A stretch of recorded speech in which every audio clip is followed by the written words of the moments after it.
नमस्कार, सभी का स्वागत है मेरे यूट्यूब चैनल पर। आज की जो वीडियो है वो है BA NEP fourth semester. Subject है इसका हिस्ट्री और कोर्स का टाइटल है आपका हिस्ट्री ऑफ मॉडर्न वर्ल्ड, जो कि हम पढ़ते हैं 1453 एडी से लेकर 1815 एडी तक, जिसका कोर्स कोड है आपका A050401T।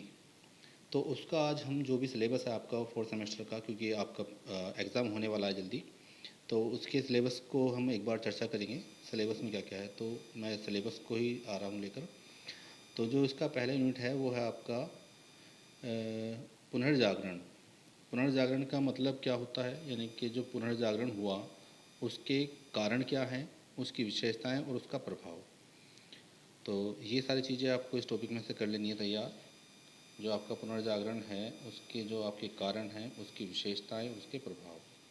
तो पहली यूनिट में सिर्फ यही है, पुनर्जागरण। पुनर्जागरण के बारे में आपको कुछ पढ़ लेना है, कुछ छोड़ना नहीं है उसके बारे में। और ये जो आपका है पूरा, और जो आपको पढ़ना है पुनर्जागरण, वो पूरा वर्ल्ड का ही पढ़ना है।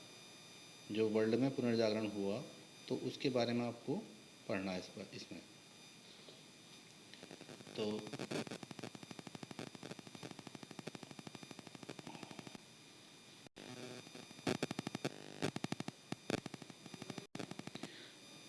जो दूसरा यूनिट है वो है आपका यूरोप में सुधार आंदोलन और मार्टिन लूथर की भूमिका। जो यूरोप में सुधार हुए और उन सुधारों में जो है जो मार्टिन लूथर थे उनकी क्या भूमिका है, यानी कि यूरोप के सुधार और मार्टिन लूथर की भूमिका उन सुधारों में। तो इसको पढ़ लेना अच्छी तरीके से। यूनिट नंबर 2 में आपको इतना ही करना है। उसके बाद यूनिट नंबर 3 है, उसमें आपको पढ़नी है जो वर्ल्ड की गौरवशाली क्रांति हुई है वो कहाँ कहाँ पर हुई है, तो उसको ही पढ़ना आपको सिर्फ। तो ये वर्ल्ड की गौरवशाली क्रांति। उसके बाद आपका यूनिट नंबर 4 आता है। यूनिट नंबर 4 में 18वीं सदी में जब औद्योगिक क्रांति हुई, तो उसको हमें पढ़ना है, 18वीं सदी की औद्योगिक क्रांति। ये अच्छी तरह से आपको तैयार करना है। उसके बाद जो यूनिट नंबर 5 है आपकी, वो है अमेरिका का स्वतंत्रता संग्राम। अमेरिका का स्वतंत्रता संग्राम, तो इसको हम अच्छी तरह से तैयार करना है। उसके बाद यूनिट नंबर 6 है आपकी, वो है फ्रांसीसी क्रांति। उसके कारण, महत्व और उसका जो है विश्व पर यानी कि वर्ल्ड पर क्या प्रभाव पड़ा। तो फ्रांसीसी क्रांति का जो है उसके कारण क्या थे, उसका महत्व क्यों इम्पोर्टेंट है वो फ्रांसीसी क्रांति, और पूरे विश्व पर उसके उस क्रांति के क्या प्रभाव पड़े। क्योंकि हम ये मानते हैं कि जो फ्रांस की क्रांति हुई है उसके बाद ही सब कुछ चेंजेस आने प्रारंभ हुए हैं।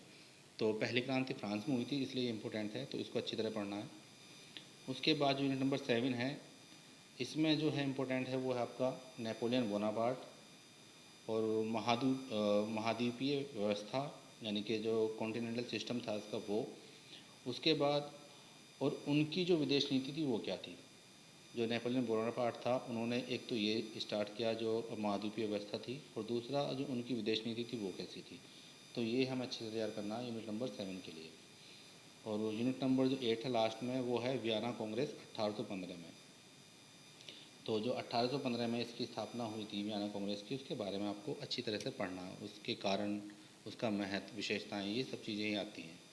तो ये सारा का सारा आपका हिस्ट्री का फोर्थ सेमेस्टर के जो बच्चे हैं उनका सिलेबस है, जो जिनका पेपर होने जा रहा है जल्दी ही। तो अपना जो है, आप जो भी टॉपिक तैयार कर रहे हैं इस सिलेबस के अकॉर्डिंग आप अपना तैयारी कर सकते हैं। इससे बाहर कुछ मिलेगा नहीं आपको इतना ही पढ़ना है।